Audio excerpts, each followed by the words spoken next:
नमस्कार, आप देख रहे हैं सीटीवी न्यूज हर कदम खबर की ओर। मैं हूं अर्शी शेख आपके साथ और आज 26 अप्रैल है और अब वक्त हो चुका है दिन भर की फटाफट खबरों का।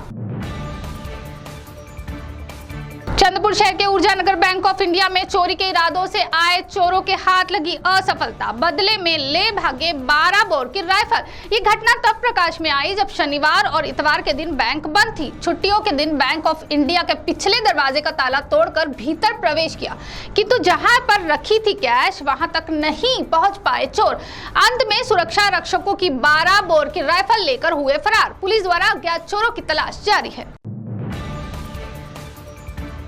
ताड़ोबा में पर्यटकों को हो रहे आसानी से बाघ के दर्शन। तेज गर्मी के कारण बाघों द्वारा जल स्रोतों पर किया जा रहा है कब्जा। प्राकृतिक जलाशय इन गर्मियों के मौसम में सूखने के कारण अब बाघों ने अपना डेरा कृत्रिम जलाशयों पर डाल रखा है, जिसके कारण पर्यटक भी काफी खुश नजर आ रहे हैं। गोंडपिपरी तहसील के गोजोली गांव के निवासी संतोष वामन डोगरे नामक किसान द्वारा खुदकुशी करने का मामला आया सामने।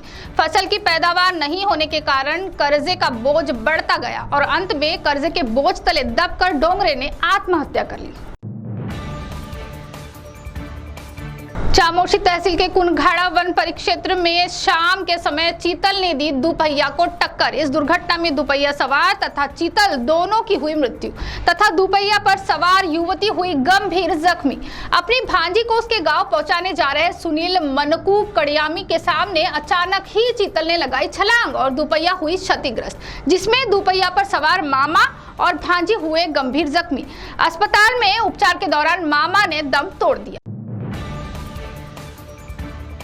गोंडपिपरी तहसील के अक्सापुर समीप एक मोड़ पर 2 ट्रक की हुई जबरदस्त भिड़ंत। हादसा इतना गंभीर था कि दोनों ट्रकों की दिशाएं ही बदल गई। सौभाग्यवश इस हादसे में कोई जीवित हानि नहीं हुई। गोंडपिपरी पुलिस ने घटनास्थल पर पहुंचकर ट्रक चालक को केबिन से बाहर निकाला। भारत में कोरोना के केसेस में लगातार हो रही वृद्धि अब चिंता का विषय बनता जा रहा है। एक हफ्ते पहले मात्र 3 राज्यों में कोरोना के केसेस दिखाई दे रहे थे, अब ये संख्या बढ़कर 12 राज्यों तक पहुंच गई है। महाराष्ट्र में भी कोरोना के मामलों में लगातार वृद्धि हो रही है, जो कि 48% है। पुलिस द्वारा नक्सलियों के गतिविधियों पर रोक लगाने के कारण बौखलाए नक्सलियों द्वारा अब हिंसा के अन्य मार्ग अपनाए जाने के मामले आ रहे हैं सामने। सोमवार के दिन भामरागढ़ तहसील में चल रहे निर्माण कार्य पर नक्सलियों द्वारा ट्रैक्टर मिक्सर मशीन को आग लगा दी गई।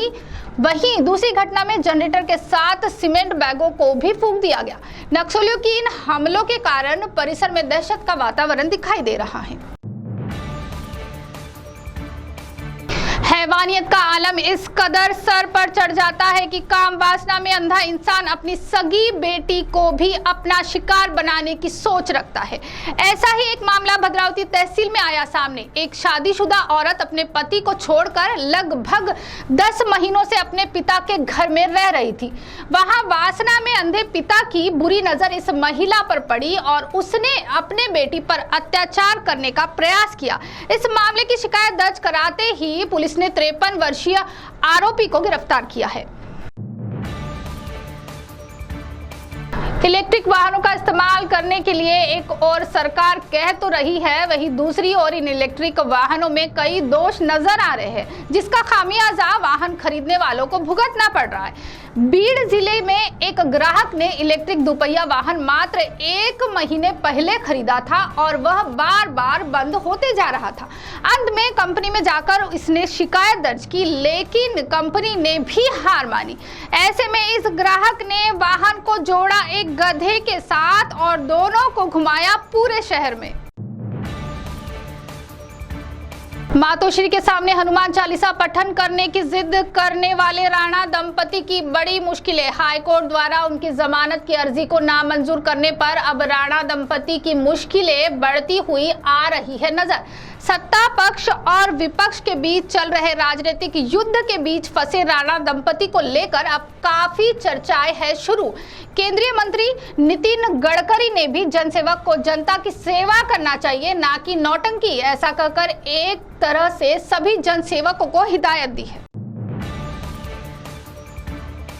तो तो CTV न्यूज हर कदम खबर की ओर में थी। खबरें फटाफट मिलते कुछ ही देर में नई खबरों के साथ। आप बने रहिए CTV के साथ। नमस्कार।